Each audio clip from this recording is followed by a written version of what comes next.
Hello friends, आज हम discuss करेंगे वीबीटी के बेस पे नेक्स्ट कॉम्प्लेक्स जो है स्क्वायर प्लेनर कॉम्प्लेक्स। तो स्क्वायर प्लेनर कॉम्प्लेक्सेस वो होते हैं जिनके कोऑर्डिनेशन नंबर 4 होता है, यानी कि जिन कॉम्प्लेक्स में लिगेंड के नंबर कितने होंगे, 4 होंगे। या हम कह सकते हैं कि जिसमें मेटल को 4 लिगेंड क्या करेंगे, सराउंड करेंगे। तो ऐसे कॉम्प्लेक्स को हम कहेंगे स्क्वायर प्लेनर कॉम्प्लेक्स।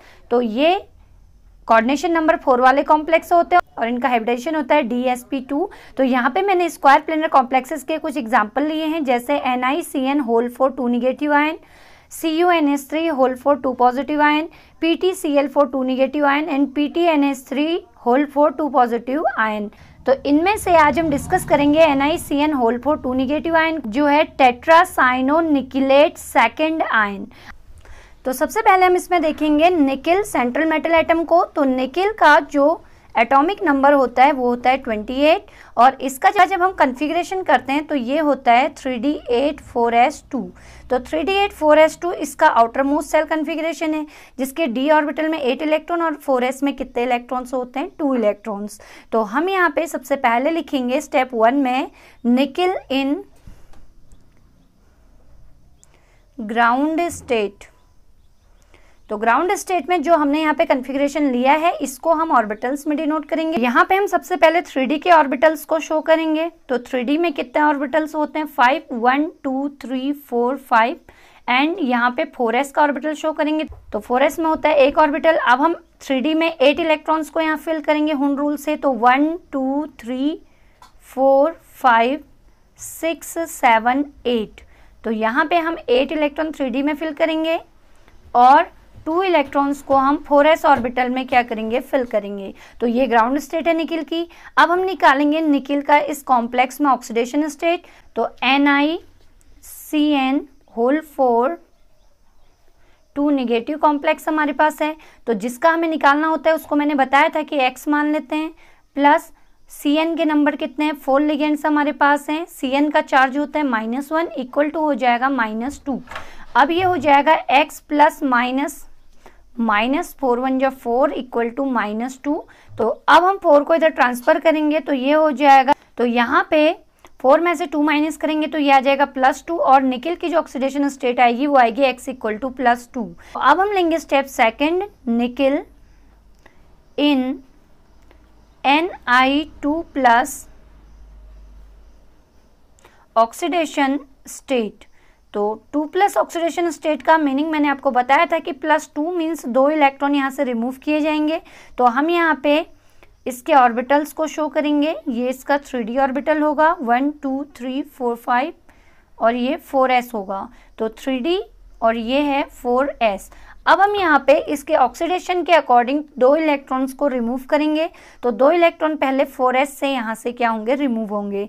तो ये 1 2 3 4 5 6 7 8 हम एच सच ऐसे उतार लेंगे और 4s के ऑर्बिटल क्या हो जाएगा, वैकेंट हो जाएगा, क्योंकि 2+ ऑक्सीडेशन स्टेट यहाँ पे है।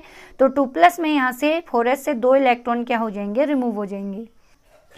अब हम लेंगे इसके हाइब्रिडाइजेशन स्टेट। तो हम लिखेंगे निकेल इन हाइब्रिडाइजेशन स्टेट।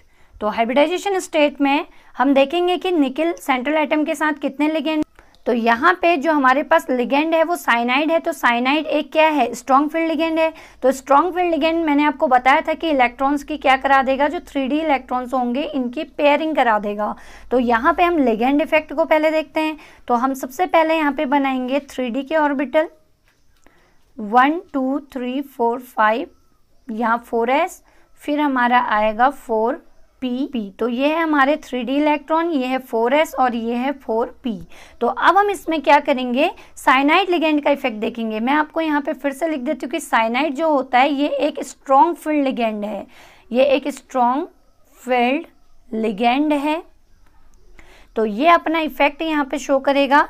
तो ये क्या करेगा, जितने भी यहाँ पे ये 3D का जो अनपेयर्ड इलेक्ट्रॉन है, तो ये क्या करेगा, जो यहाँ पे 3D का जो अनपेयर्ड इलेक्ट्रॉन है इनकी पेयरिंग करा देगा। तो ये ऑलरेडी पेयर्ड है ये वाला, तो ये 3D ऑलरेडी पेयर्ड है और यहाँ पे ये भी ऑलरेडी पेयर्ड है और ये इलेक्ट्रॉन यहाँ पेयर अप होगा। तो यहाँ पे भी इलेक्ट्रॉन का क्या बन जाएगा, पेयर बन जाएगा और 3D में एक ऑर्बिटल क्या हो जाएगा, वैकेंट हो जाएगा। तो अब यहाँ पे हम देखेंगे कि निकेल के पास कितने लिगेंड हैं, तो 4 लिगेंड हैं। तो 1 2 3 4 ऑर्बिटल हमारे पास वैकेंट हैं। तो इन सब में एक एक करके कौन आ जाएगा, लिगेंड आ जाएगा और अपना हाइब्रिडाइजेशन क्या करेगा, शो करेगा। तो यहाँ पे लिगेंड पहले पार्टिसिपेट करेगा, तो यहाँ पहले लिगेंड आएगा, तो एक CN यहाँ आ जाएगा। दूसरा यहाँ पे लिगेंड अपना लोन पेयर डोनेट करेगा। तीसरा यहाँ पे लिगेंड अपना लोन पेयर डोनेट करेगा और चौथा लिगेंड यहाँ पे अपना लोन पेयर क्या करेगा, डोनेट करेगा। तो 1 2 3 4, तो यहाँ पे 4 ऑर्बिटल हाइब्रिडाइज्ड ऑर्बिटल होंगे और यहाँ पे जो हाइब्रिडाइजेशन का टाइप होगा, एक 3D का एक ऑर्बिटल पार्टिसिपेट कर रहा है तो हम इसको D लिखेंगे, एक 4s का पार्टिसिपेट कर रहा है तो S लिखेंगे, 2 p के ऑर्बिटल यहाँ पार्टिसिपेट कर रहे हैं तो हम p2 लिखेंगे। तो हमारा हाइब्रिडाइजेशन हो जाएगा dsp2 हाइब्रिडाइजेशन। तो ये dsp2 आ गया। तो dsp2 के अकॉर्डिंग जो इसकी ज्योमेट्री होगी, इसकी ज्योमेट्री हो जाएगी स्क्वायर प्लेनर। तो स्क्वायर प्लेनर ज्योमेट्री हम इसकी ड्रॉ करेंगे यहाँ पे। तो निकेल को हम ले लेंगे सेंटर में और 4 कॉर्नर्स पे हम लेंगे 4 लिगेंड्स को CN CN। तो ये अपने लोन पेयर को डोनेट करेंगे और सेंट्रल मेटल एटम निकेल के साथ ये क्या करेंगे, ओवरलैपिंग करके न्यू हाइब्रिड ऑर्बिटल्स का फॉर्मेशन करेंगे।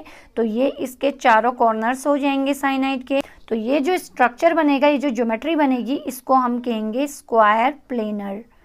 तो स्क्वायर प्लेनर ज्योमेट्री होगी। तो इन 3D 4s और 4p वैकेंट ऑर्बिटल में CN ने अपने लोन पेयर डोनेट किए और हाइब्रिडाइज होकर dsp2 हाइब्रिडाइजेशन के थ्रू इस कॉम्प्लेक्स का फॉर्मेशन किया। और इसके बाहर चार्ज है 2 निगेटिव, तो यहाँ पे 2 निगेटिव हम लिख देंगे। तो ये NiCN4 2 निगेटिव कॉम्प्लेक्स का क्या कर लेगा, फॉर्मेशन कर लेगा। अब हम देखते हैं इसकी मैग्नेटिक प्रॉपर्टी। अब हम देखते हैं इसकी मैग्नेटिक प्रॉपर्टी को। तो मैग्नेटिक प्रॉपर्टी के लिए मैंने आपको बार बार कहा है कि हम हाइब्रिडाइजेशन स्टेट को देखेंगे, क्योंकि हाइब्रिडाइजेशन स्टेट में ही हम लिगेंड का इफेक्ट देखते हैं। तो लिगेंड यहाँ पे स्ट्रॉन्ग फील्ड होने की वजह से ये 3D के सारे इलेक्ट्रॉन्स को पेयर कर देगा और यहाँ पे प्रेजेंट सभी इलेक्ट्रॉन क्या हो जाएंगे, पेयर्ड हो जाएंगे। तो ये अगर सभी इलेक्ट्रॉन यहाँ पे पेयर्ड हैं तो पेयर्ड के लिए इसकी जो प्रॉपर्टी होगी वो होगी डायमैग्नेटिक। डायमैग्नेटिक प्रॉपर्टी है and number of unpaired electron 0 हो जाएंगे।